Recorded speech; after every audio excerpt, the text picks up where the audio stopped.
के संविधान का प्रियम्बल कहता है, we the people of India, हम भारत के लोग, we give to ourselves this constitution, यानी हम भारत के लोग, हम भारत के लोग मतलब एक आइडेंटिटी बन जाती है। ये नहीं कहा हम हिंदूज या हम मुस्लिम्स या हम क्रिश्चियंस या हम शेड्यूल्ड कास्ट या हम ब्राह्मण्स या हम आदमी या हम औरतें, नहीं, सारी आइडेंटिटी समाप्त हो जाती है, एक आइडेंटिटी बन जाती है, we the people of India, हम भारत के लोग, सब भेदभाव समाप्त हो जाते हैं। तो we the people of India give to ourselves this constitution which ensures, क्या देता है, हम भारत के लोगों ने अपने आप को जो संविधान दिया, उसमें कैसा संविधान दिया, किस तरह का संविधान है ये संविधान कहता है, वी इंश्योर इक्वालिटी, समानता, वी इंश्योर लिबर्टी, जीवन जीने की स्वतंत्रता, वी इंश्योर डिग्निटी, गरिमापूर्ण जीवन, वी इंश्योर जस्टिस, न्याय, and we ensure that we will have fraternity amongst us all. हम बंधुत्व के साथ, प्यार मोहब्बत के साथ, ब्रदरहुड के साथ जिएंगे। ऐसा संविधान हम भारत के लोगों ने अपने आप को दिया। अब 3 गोल्डन प्रिंसिपल्स भी दिए, जो कुछ भी पूरे देश में होता है, यही 3 गोल्डन प्रिंसिपल्स अप्लाई होते हैं। Article 14, equality before law and equal protection of law. Article 19, right to freedom. There are a number of freedoms in that. Article 21, right to live with dignity and not just animal existence. गरिमापूर्ण जीवन। यानी 3 golden principles जो संविधान हमें देता है, वो है समानता, वो है स्वतंत्रता, वो है गरिमापूर्ण जीवन। अब ये तो हुआ प्रियम्बल का।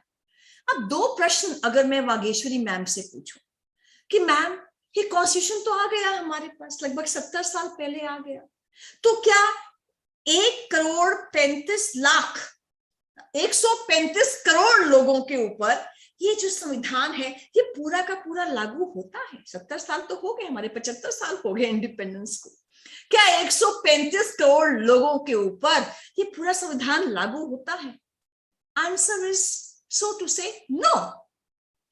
दूसरा, क्या यह संविधान इंश्योर करता है कि सबको समानता, स्वतंत्रता, गरिमापूर्ण जीवन का अधिकार मिल गया है?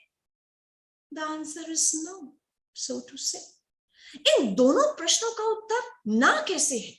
ये तो संविधान है, भारत की रूल बुक है, भारत के सारे नागरिक इस संविधान से चलते हैं, सुप्रीम कोर्ट, हाई कोर्ट इससे चलती है, सरकारें इससे चलती हैं। तो क्या कारण है?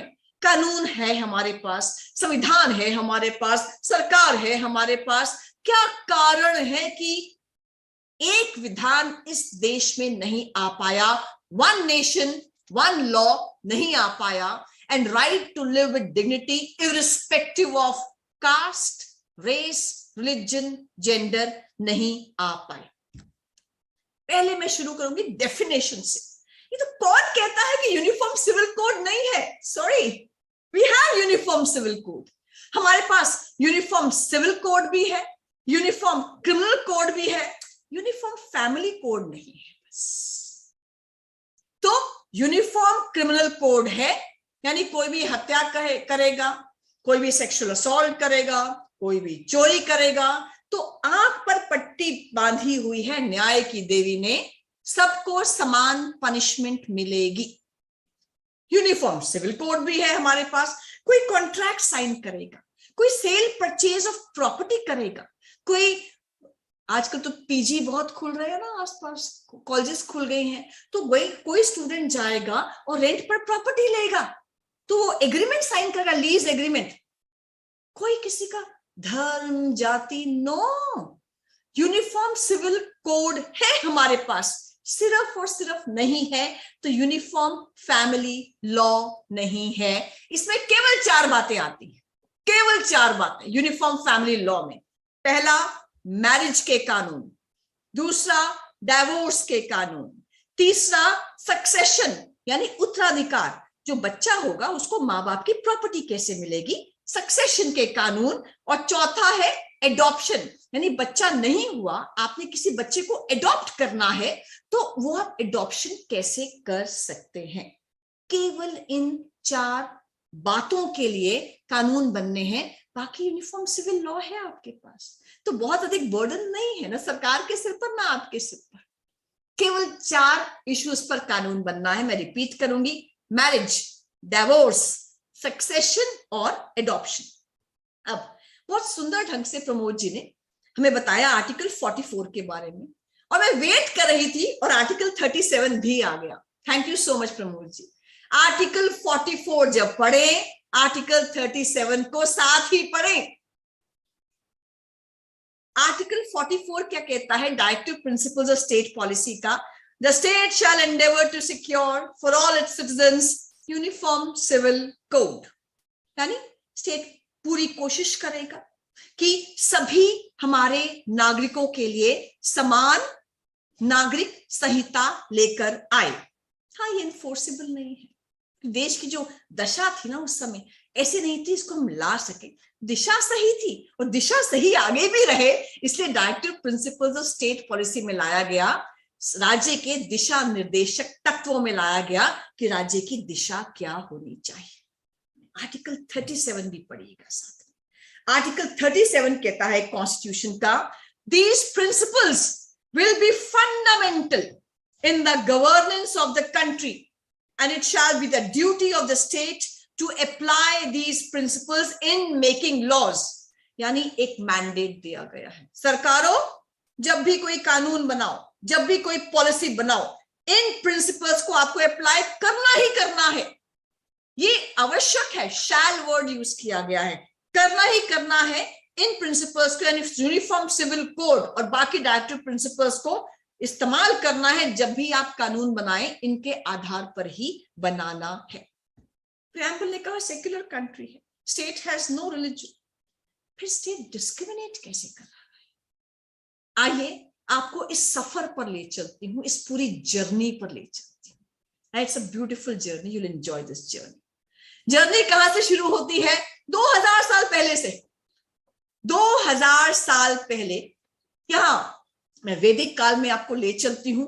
यहां पर भारतीय जो रहते थे, उनका जो लॉ था, कानून था, उनके धर्मशास्त्र थे। धर्मशास्त्रों के आधार पर सारा कानून चलता था। फिर शक आए, फिर हूण आए, उन्होंने यहां पर हमले किए, पर भारतीय संस्कृति में ही समा गए। उसके बाद मुगल आए, मुगलों ने लूटा, यहाँ के जो श्रद्धा केंद्र थे, औरत और मंदिर, उनको नष्ट किया, और तलवार ही कानून था। जो राजा था, जो उसकी तलवार थी, वही कानून था।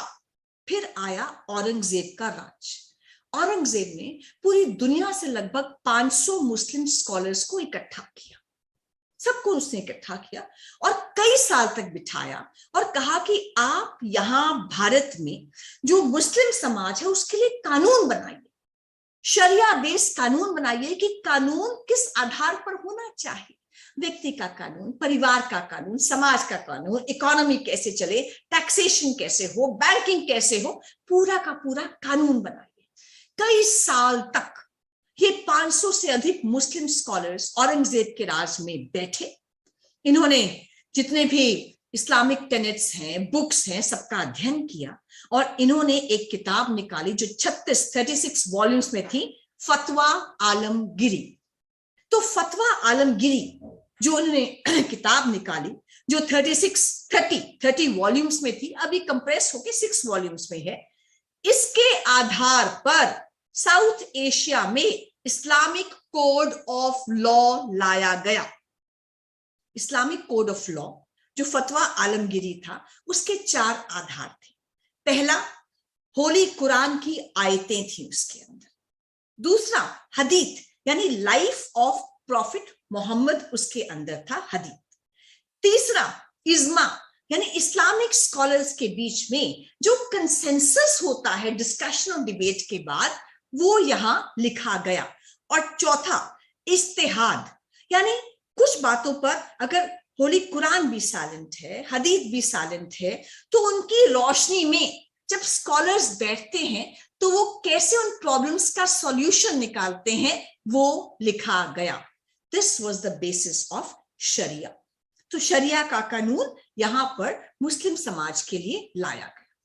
अब सिविल लॉ में तो उन्होंने लागू कर दिया, क्रिमिनल लॉ में लागू कैसे करें?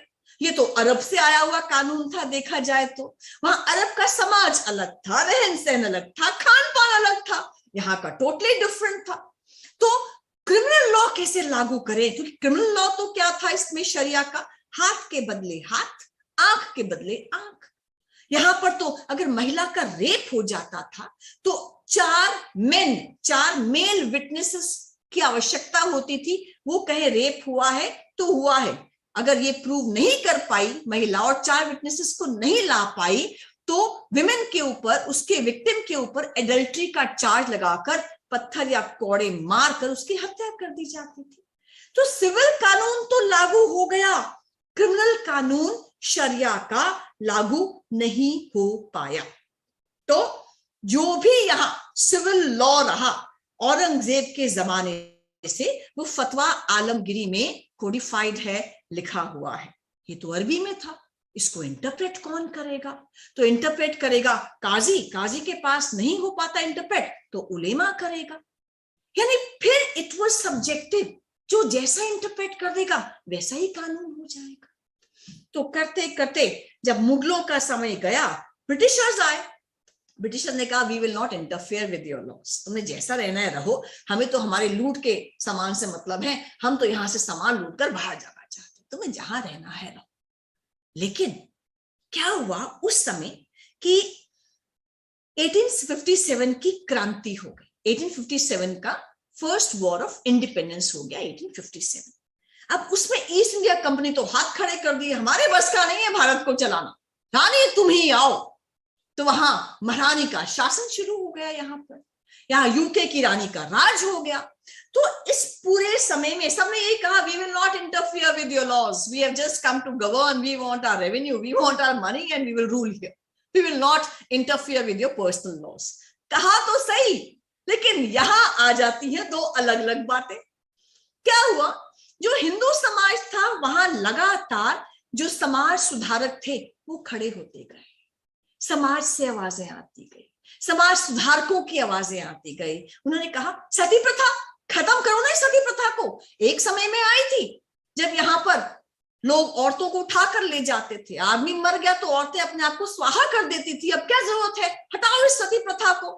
तो राजा राम मोहन रॉय वाइस रॉय से बात कर, गवर्नर जनरल विलियम बेंटिंक के साथ मिलकर उन्होंने कहा कि प्लीज ये सती प्रथा को खत्म करो, इसको इलीगल डिक्लेयर करो। तो 1829 में सती एबोलिशन एक्ट आया, यानी Raja Ram Mohan Roy convinced William Bentinck जो गवर्नर जनरल ऑफ इंडिया थे, खत्म करो ना ये सब कुरीतियों को। तो वहां हिंदू समाज से जब सुधार की आवाजें आती गई, समाज सुधारक खड़े होते गए, तो अपने अपने वहां पर जो धर्म थे उसमें कुरीतियों का सफाया करते थे, वहां पर कुरीतियों को हटाते गए। फिर आए ईश्वरचंद विद्यासागर। ईश्वरचंद विद्यासागर देखते थे ये यंग एज में औरतें विधवा हो जाते हैं, सिर मुंडाना पड़ता है, सफेद साड़ी पहननी पड़ती है, घर में रहना पड़ता है, पराये पुरुष के सामने जा नहीं पाती कि उसकी नजर पड़ गई तो वो भ्रष्ट हो जाएगा, ऐसी ऐसी बातें। उस लड़की का क्या कसूर है जो यंग समय में एज में विधवा हो गई? उन्होंने विधवाओं के लिए काम किया, जबरदस्त काम किया। उन्होंने तब के गवर्नर जनरल को कन्विंस किया और 1856 में हिंदू विडो रीमैरिज एक्ट आया। महिलाओं की जागृति, महिलाओं की शिक्षा, महिलाओं का उत्थान, इन सब के ऊपर काम किया। तो यहां क्या हो रहा था, हिंदू समाज में पहले राजा राम मोहन रॉय, फिर ईश्वरचंद विद्यासागर लगातार जो औरतों के विरुद्ध कुरीतियां थी, भेदभाव था, उनको समाप्त किया जा रहा था। लेकिन उस समय क्या हुआ, ये ब्रिटिशर्स थे जो समाप्त कर रहे थे, लेकिन उस समय कुछ लोगों को लगा मुस्लिम समाज से, ये तो वहां सब रिफॉर्म कर रहे हैं, ये तो हमें भी परेशान करेंगे, ये तो हमारे यहां भी हस्तक्षेप करेंगे रिलीजन में। उन्होंने कुछ लोगों ने कन्विंस किया वहां के गवर्नर जनरल को, ब्रिटिशर्स को, do not interfere with our religion. यही ब्रिटिशर्स जिन्होंने 2 कानून पास किए थे, sati abolition act, Hindu widow remarriage act, इन्हीं के द्वारा लाया गया 1937 में शरीयत एक्ट, जिसका पूरा नाम है द मुस्लिम पर्सनल लॉ शरीयत एप्लीकेशन एक्ट ऑफ 1937। 3 पेजेस का एक्ट है, 3 पेज एक्ट, 6 सेक्शंस है। सेक्शन 2 ही इंपॉर्टेंट है, और सेक्शन 2 कहता है all Muslims shall be governed by शरीयत, फुल स्टॉप। शरीयत क्या है, क्या करोगे, क्या क्या ऑफेंस होंगे, क्या करोगे तो क्या एक्शन अपराध होगा, कॉग्निजेबल होगा कि नहीं होगा, बेलेबल होगा कि नहीं होगा, कंपाउंडेबल होगा कि नहीं होगा, उसमें पनिशमेंट क्या होगी, उसमें फाइन क्या होगा, उसकी अपील कहां जाएगी, कुछ नहीं, nothing, it was not codified. 3 page का एक्ट, 6 सेक्शंस का एक्ट, 1 लाइन का act, all Muslims shall be governed by शरीयत, 1937 का act, don't touch our religion, ये एक्ट। हाँ, उस तरफ फिर हिंदू समाज से आवाज आती गई, फिर हिंदू समाज सुधारक खड़े होते गए, फिर कन्विंस किया उन्होंने ब्रिटिशर्स को, लड़कियों की एज बढ़ाओ ना, बच्चियों की शादी क्यों कर रहे हो छोटे, उसमें एक्ट लेकर आओ।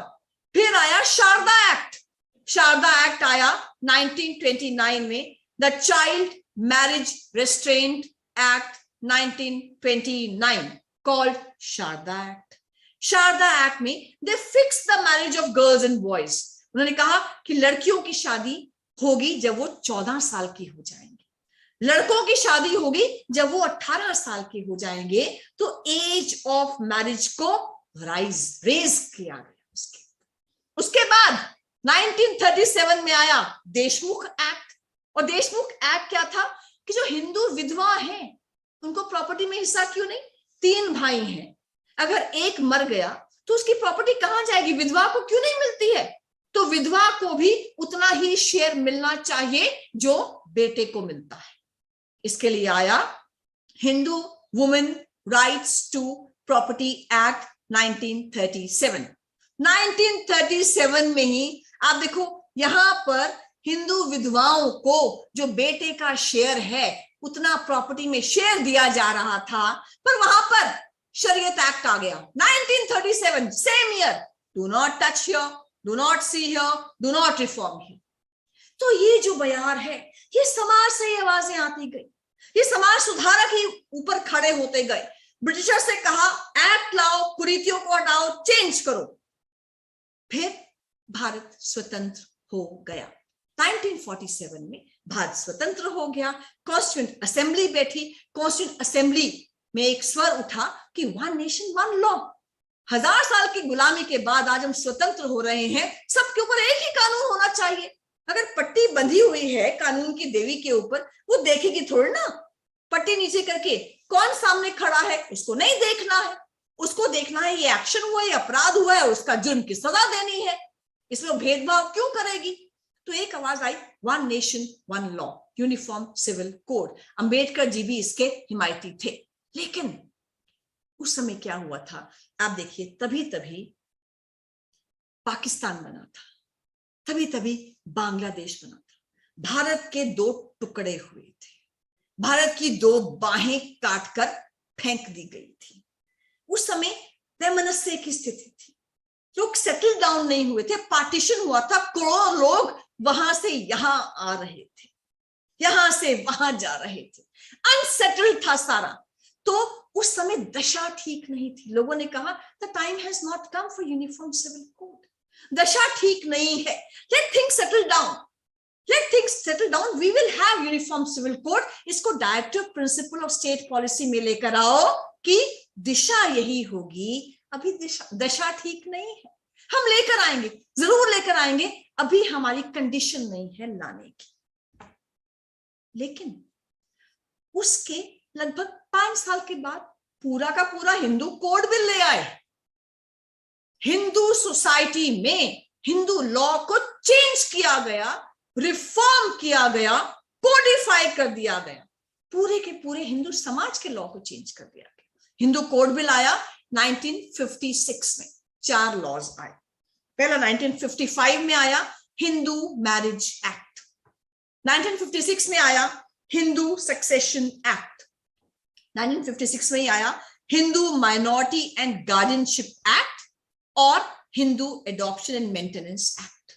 अब आप देखिए 1955 में जब हिंदू मैरिज एक्ट आया, अब हिंदुओं में क्या होता है, हिंदू समाज में शादी एक संस्कार है, 16 संस्कारों में से एक संस्कार है। इसमें शादी कॉन्ट्रैक्ट नहीं है। मुस्लिम समाज में शादी कॉन्ट्रैक्ट है, ऑफर होता है, एक्सेप्टेंस होता है, कंसिडरेशन मेहर होती है और कॉन्ट्रैक्ट कंप्लीट हो जाता है। You can enter into a contract, you can exit from a contract. लेकिन हिंदू समाज में शादी संस्कार है, इसलिए डाइवोर्स कभी हिंदू समाज में लॉ में था ही नहीं। आपको डाइवोर्स वर्ड का हिंदी मीनिंग नहीं मिलेगा। आप डाइवोर्स कहेंगे या तलाक कहेंगे? आप बताइए, डाइवोर्स का हिंदी वर्ड क्या है ही नहीं है, क्योंकि यहाँ एंट्री थी और एग्जिट नहीं थी। आप देखिए, जब भी लड़ते हैं ना, पति पत्नी लड़ते हैं, तो पति कहता है, अरे भगवान क्यों लड़ रही है, तेरा और मेरे तो 7 जन्मों का साथ है, ये हमारा पहला जन्म है। औरत कहती है, पहला जन्म? मेरा तो तेरे साथ 7वां जन्म है ये। तो इसको 7 जन्मों का संस्कार कहते थे, जिसके अंदर एंट्री थी, जिससे एग्जिट कभी नहीं थी। लेकिन 1955 में इसमें एग्जिट लाया गया, सेक्शन 13 लाया गया, डिवोर्स का प्रावधान दिया गया। दे चेंज द हिंदू लॉ। कभी एंट्री होगी तो एग्जिट भी तो होनी चाहिए। तो यहां पर शादी का भी प्रावधान आया, यहां डिवोर्स का भी प्रावधान आया। फिर हिंदू आदमी के मजे थे, इससे पहले वो एक से अधिक शादियां कर सकते थे। आप देखो, हमारे दादा है, नाना है, परदादा है, परनाना है, कईयों की 2-2 शादियां हुई हैं। आप देखिए, आपकी मासियों की लाइन लगी रहती है, 7-7 मासियां। कैसे? वो 3 नानियों से हुई थी। तो हिंदुओं में भी एक से अधिक शादी का प्रावधान था, बायगैमी थी। लेकिन 1955 का जैसे ही हिंदू मैरिज एक्ट आया, दूसरी शादी करोगे तो जेल जाओगे, जो आईपीसी में 494 में है ना, दूसरी शादी करोगे तो जेल जाओगे, ये प्रावधान आ गया। चिल्लाए, अरे भैया तुम बाकियों को तो दे रहे हो 4 शादियों का हक, यहां क्यों हटा रहे हो 4 शादियों का हक? लेकिन हिंदू लॉ रिफॉर्म हुआ, चेंज हुआ, कोडिफाई हुआ। हिंदुओं में बायगैमी समाप्त हो गई, डिवोर्स का प्रोविजन आ गया। इसके बाद नेक्स्ट ईयर 1956 में हिंदू सक्सेशन एक्ट, यानी मां बाप की संपत्ति, दादे की संपत्ति पोते पोती को कैसे मिलेगी, इसमें 2004 तक रिफॉर्म होता गया। 2004 में सेक्शन 6 को रिफॉर्म किया गया कि भैया दादे की प्रॉपर्टी केवल पोते को नहीं मिलेगी, पोती को भी उतनी ही मिलेगी। आप सबने पढ़ा होगा, पढ़ेंगे आप लोग। तीसरा, Hindu minority and guardianship act, कि बच्चे का भरण पोषण कौन करेगा। गार्डियनशिप मतलब बच्चे का भरण पोषण कौन करेगा? पिता करेंगे। पहले नेचुरल गार्डियन पिता होंगे, उसके बाद मां होगी। और चौथा, Hindu adoption and maintenance act. क्या आपकी जानकारी में है, बच्चे को एडॉप्ट करना, बच्चे को गोद लेना, ये केवल हिंदुओं में पॉसिबल है। मुस्लिम लॉ में, क्रिश्चियन लॉ में, बाकी लॉज में ये पॉसिबल नहीं है। Only Hindus can adopt in accordance with their custom, religion and law. तो इसमें भी लॉ आ गया, भैया कैसे अडॉप्ट कर सकते हो? अच्छा, 21 साल का फर्क होना चाहिए, इलीगल ट्रैफिकिंग ना शुरू हो जाए।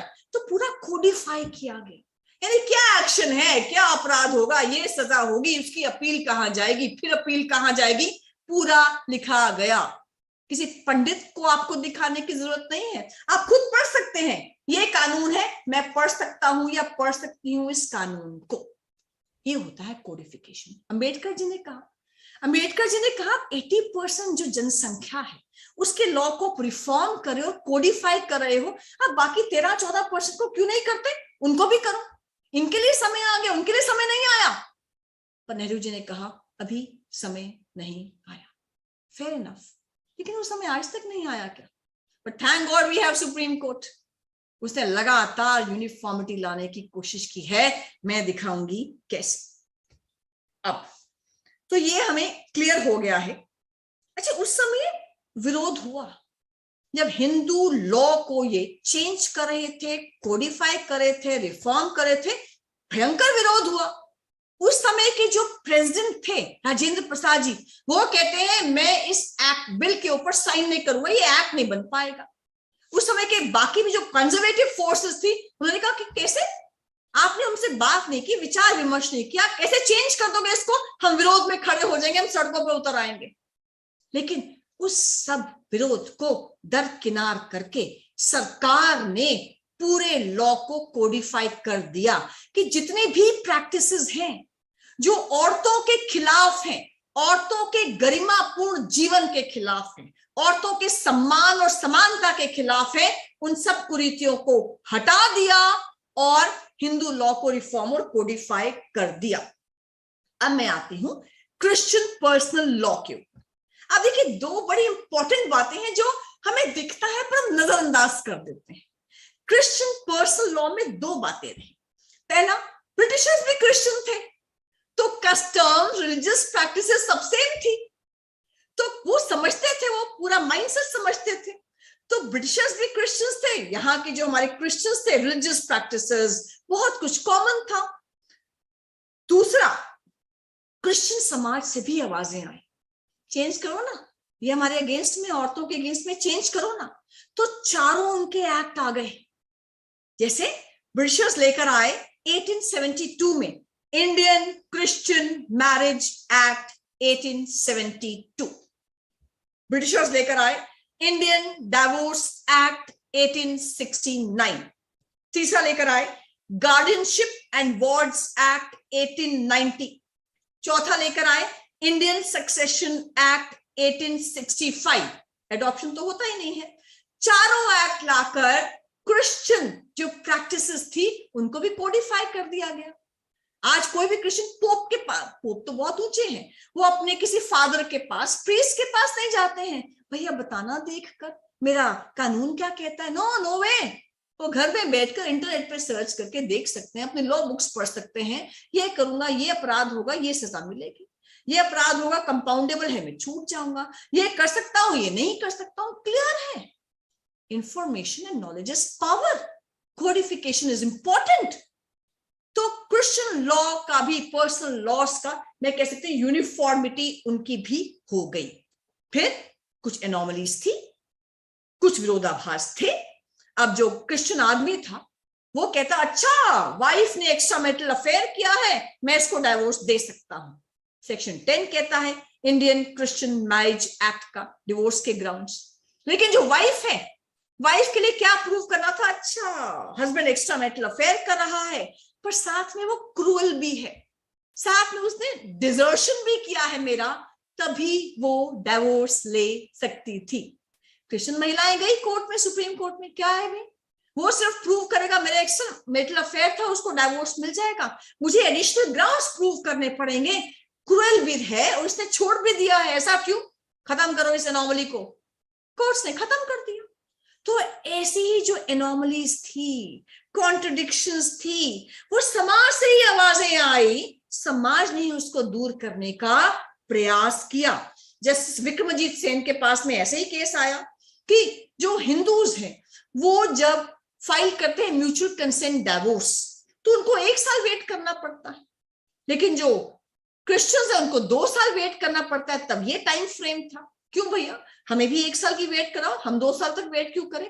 वो भी ठीक करने की कोशिश की, और क्या कहा जस्टिस विक्रमजीत सेन ने, why does not the government bring uniform civil code, government should bring uniform civil code. तो इसको कंक्लूड करते हुए जो हिंदू कोडिफिकेशन ऑफ लॉ था, जो क्रिश्चियन लॉ का कोडिफिकेशन था, तो आप देखिए समाज से आवाजें आ रही हैं, कुरीतियों को हटाओ, रिफॉर्म्स को लेकर आओ, समाज सुधारक या लॉयर्स या बाकी लोग खड़े हो रहे हैं, वो ब्रिटिशर्स को अप्रोच कर रहे हैं या सुप्रीम कोर्ट को अप्रोच कर रहे हैं, उनका लॉ कोडिफाई हो जाता है।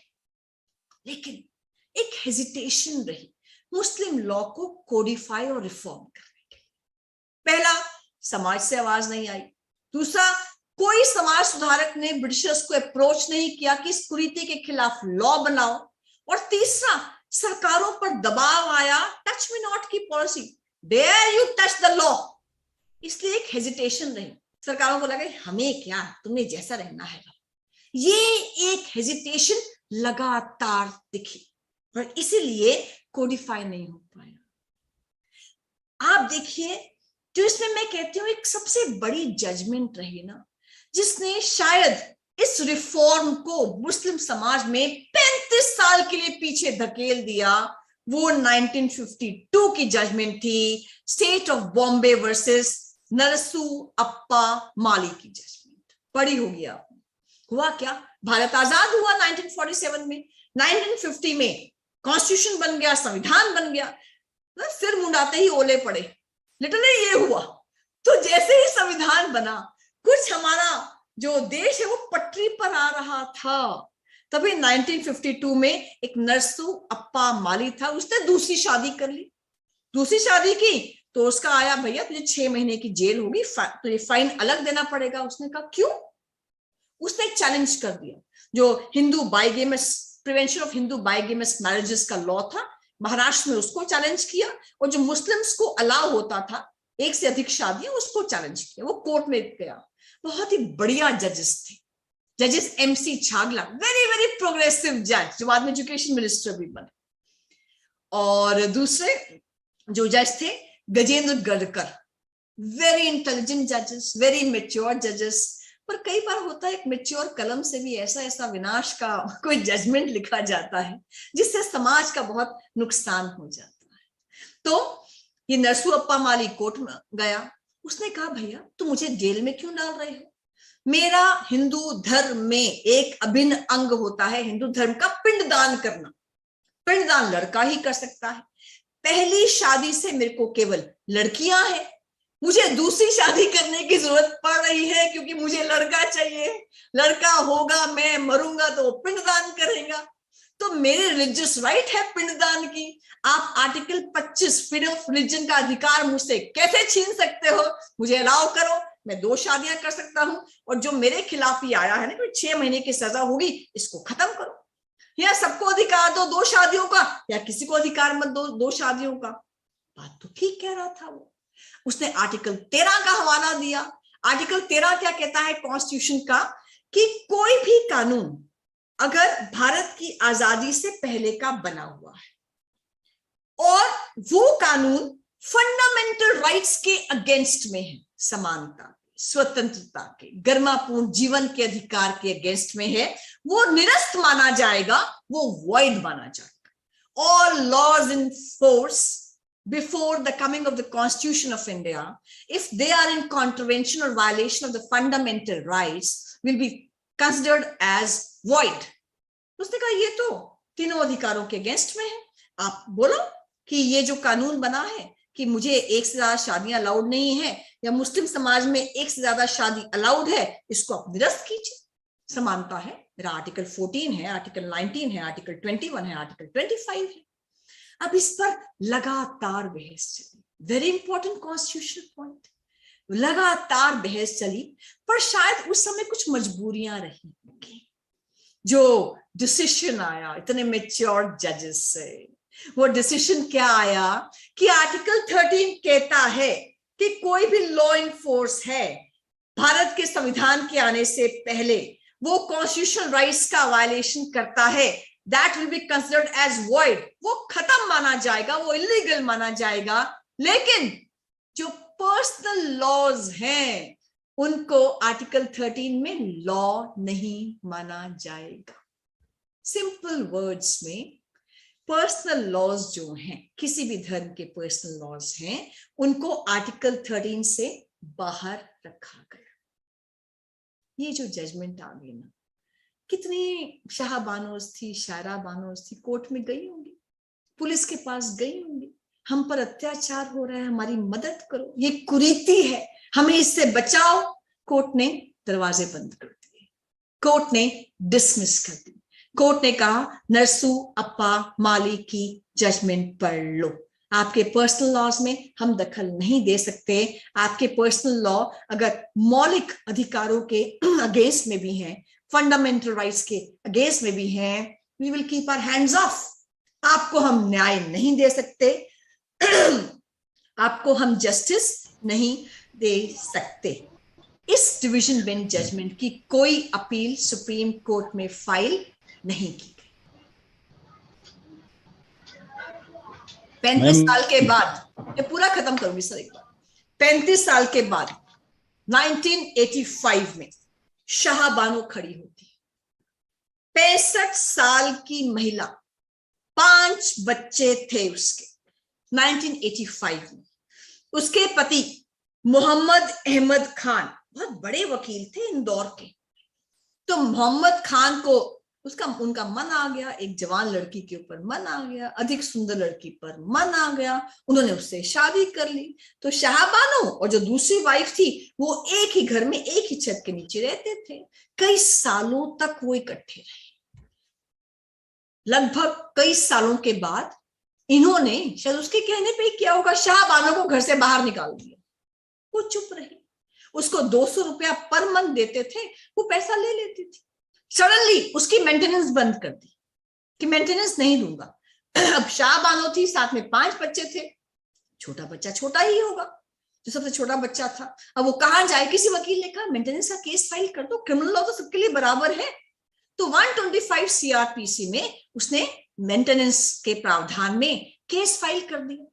जो डिस्ट्रिक्ट कोर्ट थी, वहां पर डिस्ट्रिक्ट एंड सेशंस कोर्ट थी वहां की, इंदौर की, उन्होंने इसको 25 रुपए महीने का मेंटेनेंस बांध दी। उसकी अपील गई हाई कोर्ट में। हाई कोर्ट ने 179 रुपीज पर मंथ की उसको मेंटेनेंस बांध दी। अब ये देखा ना किसने केस फाइल किया है, तो अहमद खान ने कहा तलाक तलाक तलाक, इसको तलाक दे दिया। और उसके बाद अहमद खान ने हाई कोर्ट के डिसीजन के अगेंस्ट में सुप्रीम कोर्ट गया।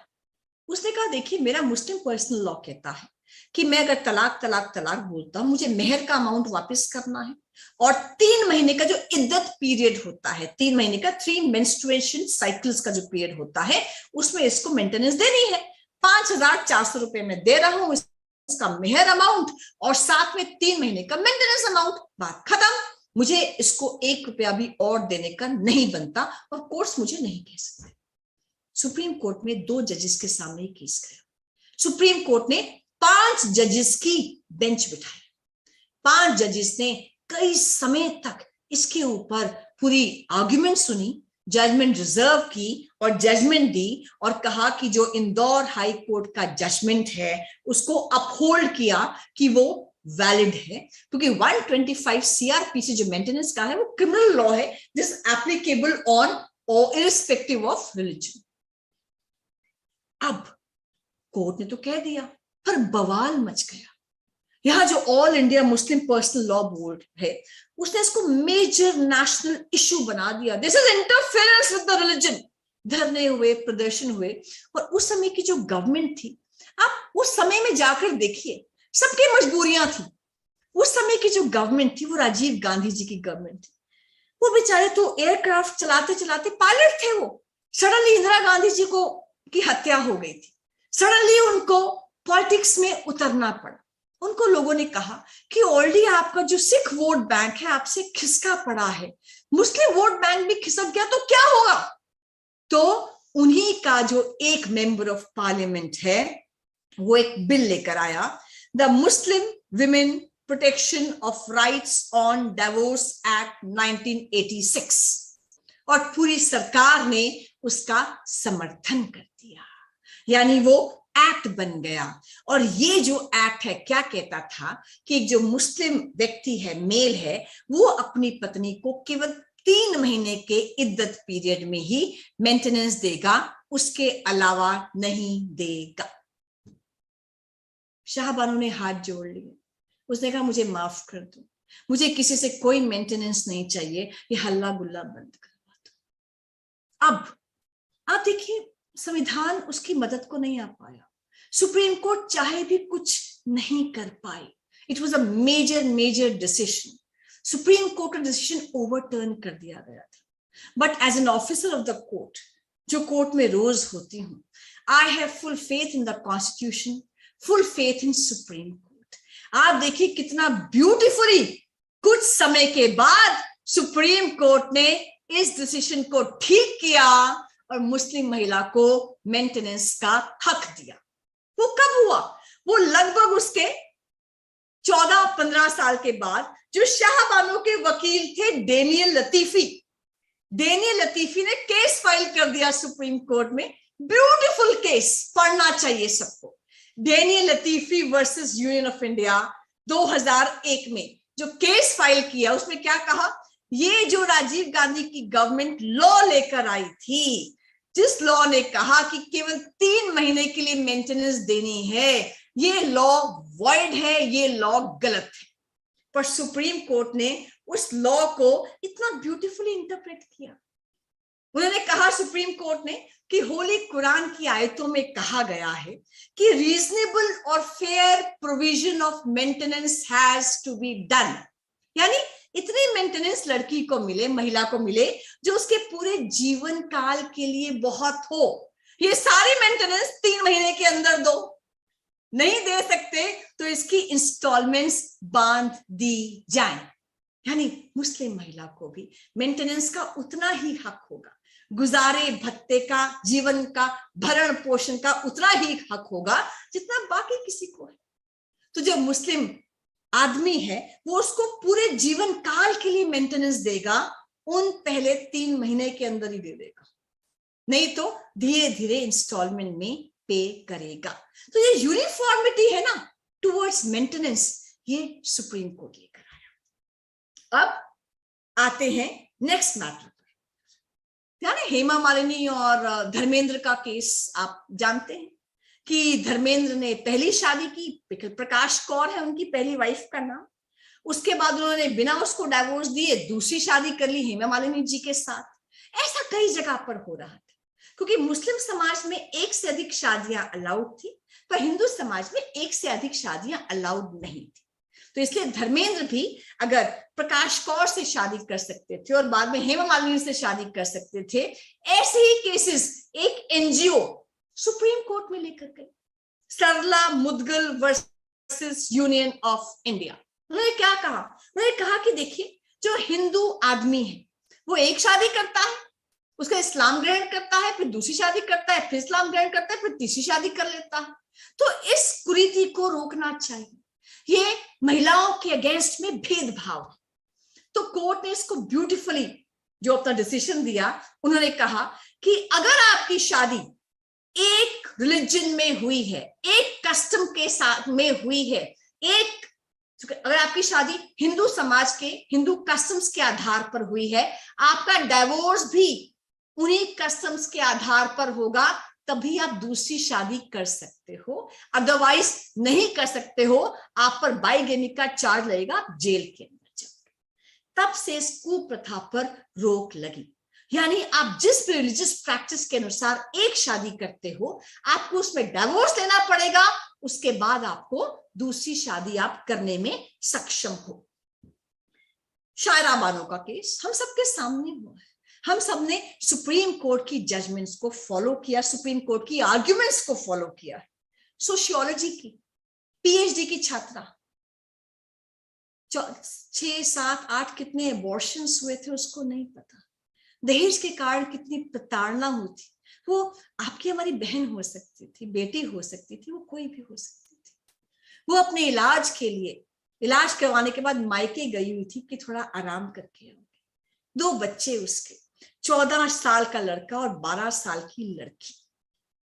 तभी उसको स्पीड पोस्ट से तलाकनामा आ जाता है, तलाक तलाक तलाक। उसने कहा ऐसा क्यों करे हो, मेरे 2 बच्चे हैं, मुझे वापस लो। उसको कहा गया कि तुम अब मेरे लिए हराम हो चुकी हो। वो सुप्रीम कोर्ट में गई, उसे सुप्रीम कोर्ट में केस फाइल किया कि 4 शादियां, ट्रिपल तलाक और हलाला, इसको इलीगल डिक्लेयर किया जाए। सुप्रीम कोर्ट ने कहा बाकी 2 चीजों के लिए टाइम नहीं है, अभी जो टाइम है उसमें हम केवल तलाक बिद्दत यानी ट्रिपल तलाक यानी इंस्टेंट तलाक को ही सुनेंगे। सुप्रीम कोर्ट में लगातार कई दिन तक बहस चली, शायद 3 दिन दिए गए all India Muslim personal board और बाकी लोगों को, 3 दिन सरकार को दिए गए। इस प्रकार थोड़ा और टाइम उसके बाद रिबटल के लिए दिया गया, लगभग 11 दिन के आसपास की ये बहस चली। उसमें ऑल इंडिया पर्सनल बोर्ड का एफिडेविट था सुप्रीम कोर्ट में, अगर आपने ट्रिपल तलाक को हटा दिया तो मुस्लिम समाज में औरतों को जला दिया जाएगा। एफिडेविट पर दिया, शपथ पत्र पे दिया, इतना उसके रोष हुआ, उनको एफिडेविट विड्रॉ करना पड़ा। उस समय जो मोदी गवर्नमेंट का एफिडेविट आया, जो लॉ मिनिस्ट्री से एफिडेविट आया, वो आया, it is not about Hindus versus Muslims, it is not about majority versus minority, it is about powerful men versus powerless women, it is about haves versus have nots, we stand with the Muslim women।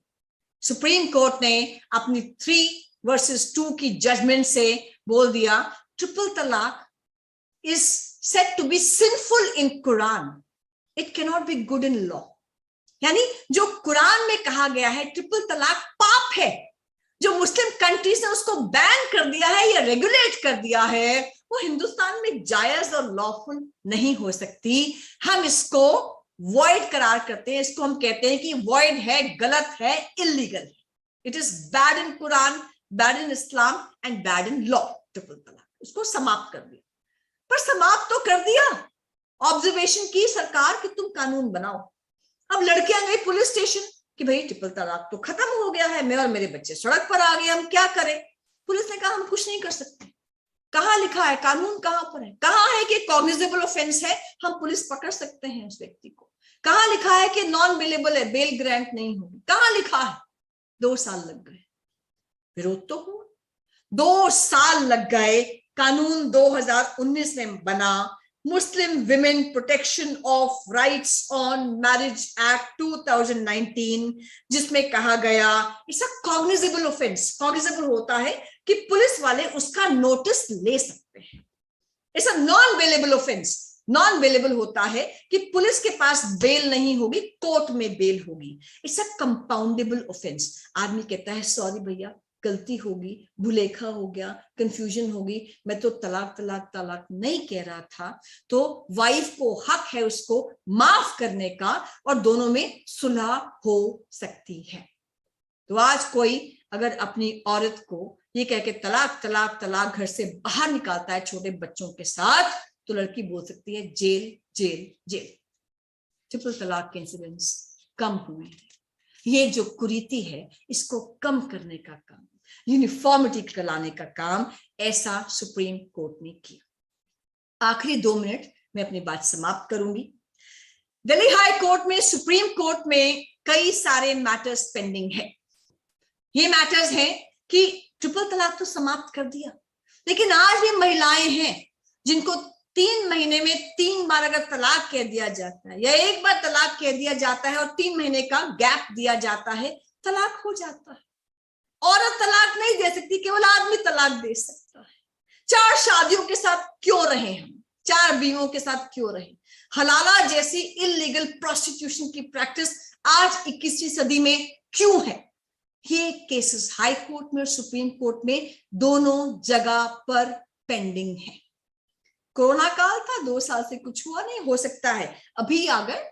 अब तो courts खुल गई हैं, physical courts खुल गई हैं। 14 मार्च से सारे अर्जेंट नॉन अर्जेंट सब मैटर्स लग रहे हैं, तो अब हो सकता है उन केस को गति मिले। और हम क्यों डर रहे हैं यूनिफॉर्म सिविल कोर्ट से? गोवा में है ना, गोवा में हम कहते हैं छुट्टियां होंगी, कॉलेज की छुट्टियां होंगी, गोवा जाएंगे एंजॉय करके। गोवा में तो यूनिफॉर्म सिविल कोड है भैया, आपको तो डरना चाहिए वहां से, क्यों नहीं डर रहे? गोवा में यूनिफॉर्म सिविल कोड है, क्यों? गोवा भारत का हिस्सा नहीं था, वो पोर्चुगीज उस पर राज करते थे। तो जब पोर्चुगीज गए और 1961 में गोवा भारत का हिस्सा बना, तो वहां पर पोर्चुगीज सिविल कोड चल रहा था। 1966 में न्यू पोर्चुगीज सिविल कोड आया। वहां इंडियन गवर्नमेंट ने पूछा कि क्या आप चाहते हैं कि आपके ऊपर जो हमारा हिंदुस्तान के लॉज हैं, सिविल लॉज हैं, वो आप अपनाना चाहते हैं? और प्रोटेस्ट शुरू हो गए। लड़के लड़कियों ने कहा नहीं भैया, हम अपने सिविल कोड से ठीक है, आपका सिविल कोड आपको मुबारक हो। तो आज भी गोवा में यूनिफॉर्म सिविल कोड है, क्योंकि वो पोर्चुगीज सिविल कोड का हिस्सा है। और वहां पर ट्रिपल तलाक नहीं है, तलाक तलाक तलाक नहीं है, 4 शादियां नहीं है, हलाला नहीं है। जो उत्तराधिकार मिलता है, सक्सेशन मिलता है, पूरे भारत में अगर मुस्लिम भाइयों को मिलता है 2 माँ बाप का जो प्रॉपर्टी में हक, तो जो लड़की है उसको मिलता है 1, यानी भाई से आधा मिलता है। पर गोवा में बराबर मिलता है। तो जो सही मायने में मॉडर्न है ना, वो गोवा में यूनिफॉर्म सिविल कोड है। अब आर्टिकल 25 फ्रीडम ऑफ रिलीजन की बात होती है, हर बारे में बात होती है। इसको हम ध्यान से पढ़ लें, इसको हम बार बार पढ़ें।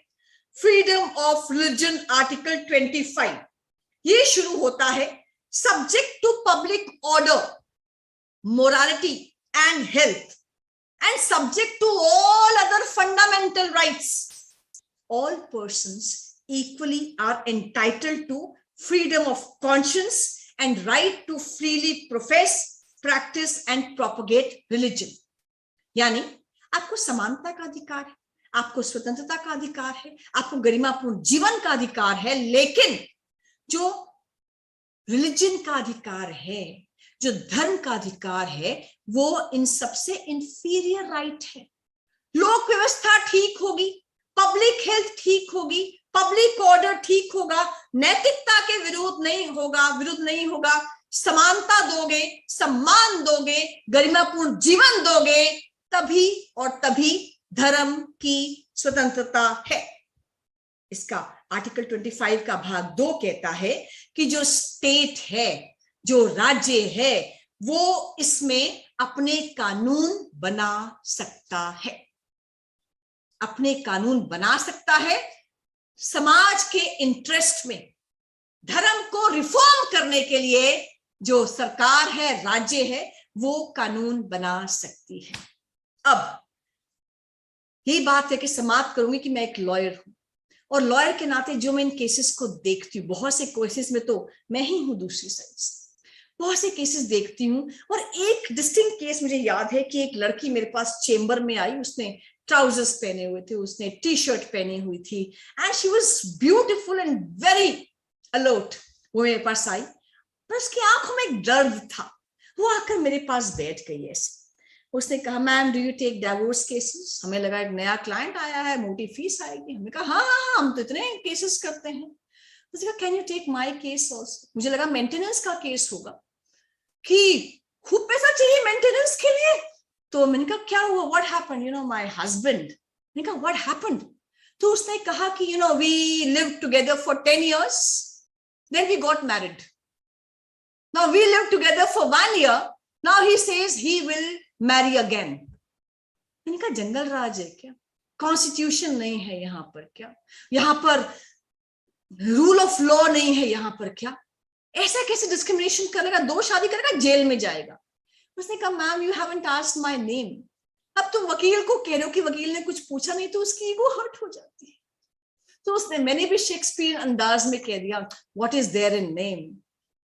उसने कहा ma'am everything is there in name, my name is Tasneem Ahmadi. उसने ऐसे कहा, बिलीव मी, वो भी चुप थी और मैं भी चुप थी।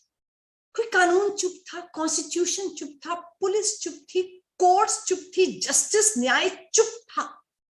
हम उसको जस्टिस नहीं दिला पा रहे थे। ऐसा लगा कि वो, उसकी आंखें उसके पति को कह रही हूं कि तलाक तो दे रहे हो कहर के साथ, मुझे मेरा शबाब भी लौटा दो इस मेहर के साथ।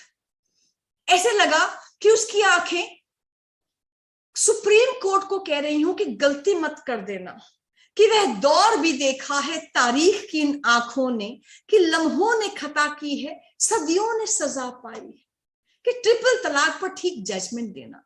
और ऐसा लगा कि वो पूरे भारत को, सब भाइयों को, सब लोगों को, सब बहनों को वो कह रही हो कि हो गई है पीर पर्वत सी पिघलनी चाहिए, इस हिमालय से कोई गंगा निकलनी चाहिए। सिर्फ हंगामा खड़ा करना हमारा मकसद नहीं, हमारी कोशिश है कि ये सूरत बदलनी चाहिए। और तेरे सीने में नहीं तो मेरे सीने में सही हो कहीं भी न्याय की आग, लेकिन आग जलनी चाहिए।